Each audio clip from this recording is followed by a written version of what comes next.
তোমার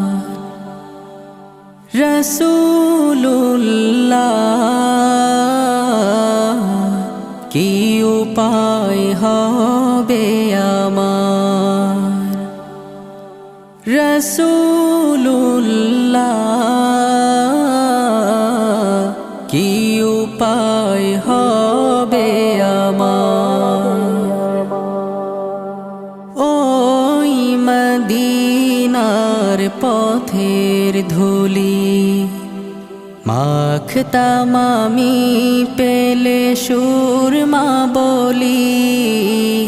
ওই মদিনার পথের ধুলি মাখতাম আমি পেলে সুরমা বলি ফিরে পেতো এ নয়নে নূর